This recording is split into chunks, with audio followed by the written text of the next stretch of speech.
Bonjour et bienvenue sur Raturix, bande de psilocibles dans ce 5ème épisode de Crictus. Dites-moi tout, est-ce que vous aimez le what the fuck au cinéma? Non, j'aime pas trop le what the fuck au cinéma. Moi aussi j'adore le what the fuck au cinéma, et c'est même mon genre, si on peut le dire comme ça, préféré. J'adore les films bizarres parce que quand je regarde un film, parfois c'est pour le message politique, parfois c'est juste pour me défouler, mais la plupart du temps c'est pour me faire planer. Et quand je dis planer, c'est pas choisi au hasard, parce que l'effet que je recherche, c'est vraiment l'effet d'une drogue. Les vertiges, la sensation de déséquilibre, le sentiment extrême de détachement de la réalité. Et je suis apparemment pas le seul à rechercher ça, puisque ça porte un nom, ça veut dire que c'est une case dans laquelle on peut mettre tout un tas de trucs, que certains s'amusent à classer dans des vidéos ou dans des listes dans lesquelles on trouve généralement beaucoup de films japonais qui sont, on l'a dit et on l'a redit, passés maîtres dans l'art du what the fuck. C'est donc bien évidemment au pays du soleil levant qu'on va retrouver le film dont on va parler aujourd'hui, qui figure souvent en tête de liste des films les plus what the fuck.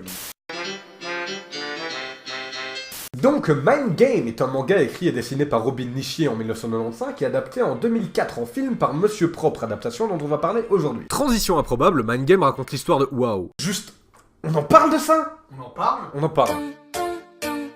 Le style graphique de Mind Game. Non, en vrai, si je me permets de m'arrêter là-dessus, c'est pour remarquer qu'il y a plusieurs manières de faire ressentir le what the fuck dans une œuvre. Ça peut évidemment passer par le scénario, à base de situations improbables, mais ça peut passer par le style graphique. Et putain, comment tu veux faire un film normal à partir du moment où une des premières images de ton film, c'est ça? Et encore, vous verrez, c'est pas le pire. Le style graphique de Mind Game.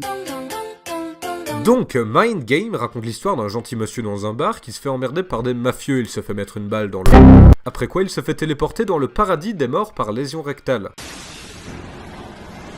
L'enfer des morts par lésion. L'enfer des morts par lésion rectale. Après ça, il ressuscite. Certaines choses n'ont pas besoin d'explication. Puis il vole une voiture et tombe dans la mer au moment exact où une baleine gigantesque était prête à l'avaler. Certaines choses n'ont pas besoin d'explication. Il se retrouve donc à l'intérieur de la baleine avec la fille du début et un vieux qui vit là depuis plusieurs années. Après peu de temps, ils sympathisent et puis...